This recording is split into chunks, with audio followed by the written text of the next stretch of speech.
ভাই এখানে আমার জামাই যদি অন্য মেয়ে কেন, মেয়ের কি অভাব? আমি যদি এখন বিয়ে করি, যেই ছেলেকে বিয়ে করবো তার কি দোষ? সে না করবে অন্য একজনকে আনবো, তো অরিন না আসলে অন্য কেউ আসতো। যেমন আখি আসছিল, আখি গেছে, অরিন আসছে, অরিন আসলে অন্য কেউ আসবে। এখানে ওদের দোষ নাই। ওদের এতটুকু আমি বলবো যে ওদের কমন সেন্স কি, যে একটা বিবাহিত ছেলেকে বিয়ে করতে। আখিরও দোষ দেবো না, আমি অরিনকেও দোষ দেবো না, কারণ ও আনছে দেখেই তো আসছে।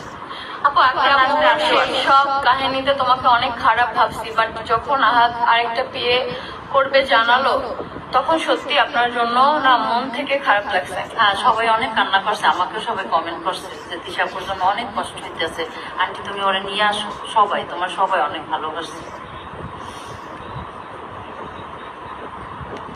তাহলে এতদিন কেন আখিকে খারাপ বলছেন? আমি কখনোই বলি নাই, এখনো বলি না আখি ভালো।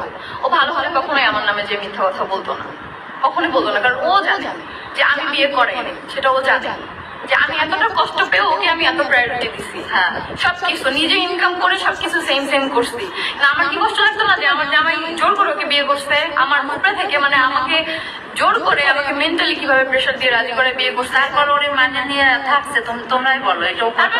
যে না ঠিক আছে, যেহেতু করে ফেলছে, ও তো আর সংসার আসে নাই, আর তো সংসার আসে, তাহলে তারপর ওরে ভালোবাসছে, 1.5 বছর একসাথে থাকছে। হ্যাঁ, কালকে পর্যন্তই এটা আমাকে হচ্ছে ডিজিটাল কিচেনের আপু যে রাতে ফোন দিছে যে তোমার সংসার তুমি কেন ছেড়ে চলে যাবা, তখনই আমি রিপ্লাইটা দিছিলাম যে এটা আমার সংসার। ভাই স্বামী না ভালোবাসে সংসার দিয়ে কি হয় ভাই? ফার্নিচার, সংসার, বাসা ধুয়ে ধুয়ে কি পানি খাওয়া যায়? বলো আপু, তোমাকে পছন্দ করি আপু, আমার সাথেও এমন হয়েছিল, কিন্তু আমার মা ছিল না, তার পারিনি। আর বাচ্চার কথা চিন্তা করে পারি নাই, আল্লাহ সাহায্য করবে।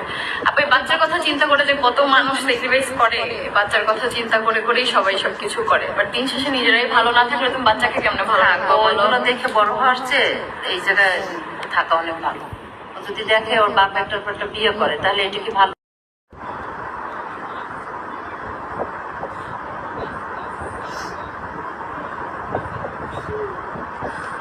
নিজের মুখে বলছে তার 2 বউ লাগবে, 2 বউ নিয়ে চলতে অবশ্যই। এখন 2টা না 4টা, সমস্যা নেই।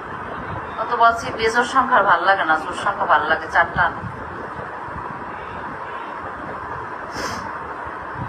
আপনি রাগের মাথায় চুপ থাকেন, এখন এত কিছু বলতে হবে না, দরকার নাই তাদের ব্যাপারে কিছু বলে না। আপু আমি রাগের মাথায়, আমি ঠান্ডা মাথায় সবকিছু বলতেছি। রাগের মাথায় মানুষ সবসময় ভুল ডিসিশন নেয়, আমি একদম ভেবে চিন্তে ঠান্ডা মাথায় চলে আসছি, কিছু বলেন নাই। তো আমি তাকে নিয়ে আর কিছু বলতে চাই না, যেহেতু সে আমার বাচ্চার বাবা, আর তাকে আমি অনেক বেশি ভালোবাসছি একটা টাইমে, তো সেটা অসম্মান আমি করতে চাই না।